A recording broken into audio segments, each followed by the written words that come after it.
کچھ غلطیاں ہم کرنا نہیں چاہتے پر ہم سے ہو جاتی ہیں، کچھ دل ہم توڑنا نہیں چاہتے پر وہ ٹوٹ جاتے ہیں، ہماری مجبوری ہوتی ہے ٹوٹ جاتے ہیں۔ رات کو اس کی بارگاہ میں ہاتھ باندھ کے کشکول طلب دراز کر کے خوب استغفار پڑھنا چاہیے کہ مالک بندے ہیں نا، کیا کریں، نفس کا ساتھ ہے، دنیا کا ساتھ ہے، خواہشات نفسانیہ، مالک معاف کر دے۔ درد سے توبہ، رسم نہ ہو، کہانی نہ ہو، لفظ نہ ہو، جملے نہ ہو، اور جناب ایسے لوگوں کے بیچ بڑے ہاتھ باندھ کے اور بڑا کوئی ضرورت نہیں، آپ اکیلے اپنی چارپائی پہ بستر کے اندر منہ دے کے بھی درد سے کہیں گے نا معاف کر دے تو وہ تو مہربانی بڑا ہے۔ بندہ کوئی ناراض ہو جائے تو ہمیں کوئی نیند آتی، اس کے گھر چلے جاتے ہیں۔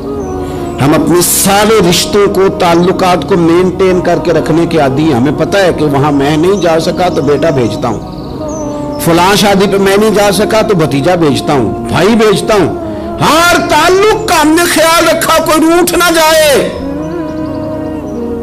لیکن کمال ہے نا، یہ نہیں سوچا کہ اگر رب روٹھ گیا تو جب وہ روٹھ جائے نا تو سارے رشتے بھی بندے کے پاس موجود ہوں تو کوئی کرامت نہیں ہوتی، پھر کروڑوں روپیہ جیب میں ہوں تو ڈاکٹروں کی دوائیاں اثر نہیں کرتی۔ وہ روٹھ جائے تو پھر انسان اس طرح سے پھسلتا ہے کہ بڑے بڑے اس کے پاس دروازے ہوتے ہیں پر کسی جگہ اس کا ہاتھ نہیں لگتا۔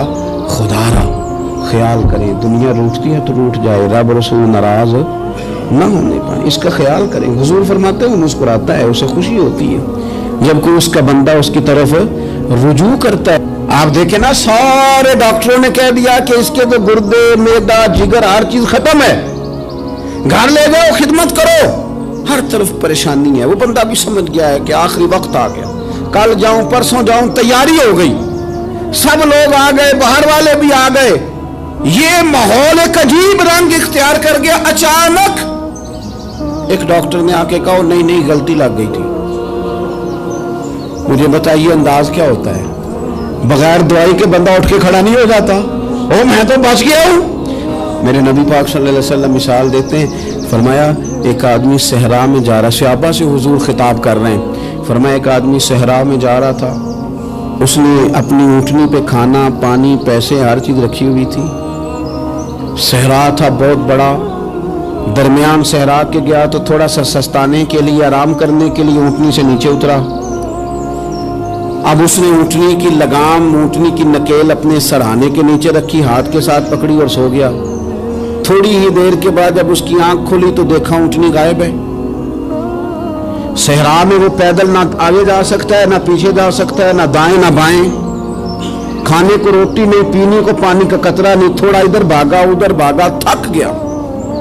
کریم محبوب فرماتے ہیں وہ پوری طرح نڈھال ہو گیا اور مایوس ہو گیا، معاذ اللہ، مایوس ہو کے دوبارہ اسی جگہ آ کے لیٹ گیا جہاں پہلے لیٹا تھا، انتظار کرنے لگا کہ اب موت ہی آئے گی، آخری وقت ہے، اب نہ میں پیدل یہ صحرا کراس کر سکتا ہوں، نہ پیچھے جا سکتا ہوں، نہ کھانا ہے نہ پانی ہے، سوائے موت کے کوئی سہارا نہیں۔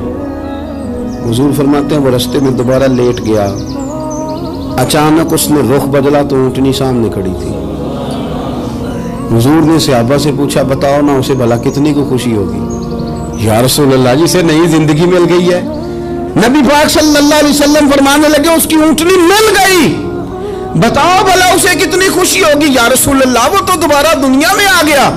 حضور فرمانے لگے اسے کچھ بھی خوشی نہیں ہوئی۔ جب کوئی رب کا گناہگار بندہ آ کے توبہ کرتا ہے، رب کو اس سے کئی گنا زیادہ خوشی ہوتی ہے۔ میرا بندہ آ گیا ہے، میرا بندہ آ گیا ہے، میرے گھر آ گیا۔ اس نے آنسو بہائے ہیں، اس نے کہا اللہ میں تیرا ہی ہوں، تیرا ہی رزق کھاتا ہوں، تیری ہی زمین پہ رہتا ہوں، تیرے نام سے میری سانسیں چلتی ہیں۔ وہ آ گیا۔ فرمایا اس اونٹنی والے سے زیادہ رب کو خوشی ہوتی ہے جب گناہگار آ کے توبہ کرتے۔ گناہگاروں کے آنسو اس کی بارگاہ میں بڑے مقبول ہیں، لیکن ہم رسم ادا کرتے ہیں، توبہ نہیں کرتے۔ ہم اپنے آپ کے ساتھ دھوکہ کرتے ہیں، جھوٹ بولتے ہیں۔ ہم نہ گناہگاروں پر بھی فتویٰ دینے میں جلدی کرتے ہیں اور نیکی پر بشارت دینے میں بھی جلدی کرتے ہیں، حالانکہ یہ ہماری ذمہ داری نہیں۔ پتہ نہیں اللہ تعالیٰ کس کو کب توفیق توبہ دے کے اپنے قریب کر لے، لیکن بڑی جلدی ہے۔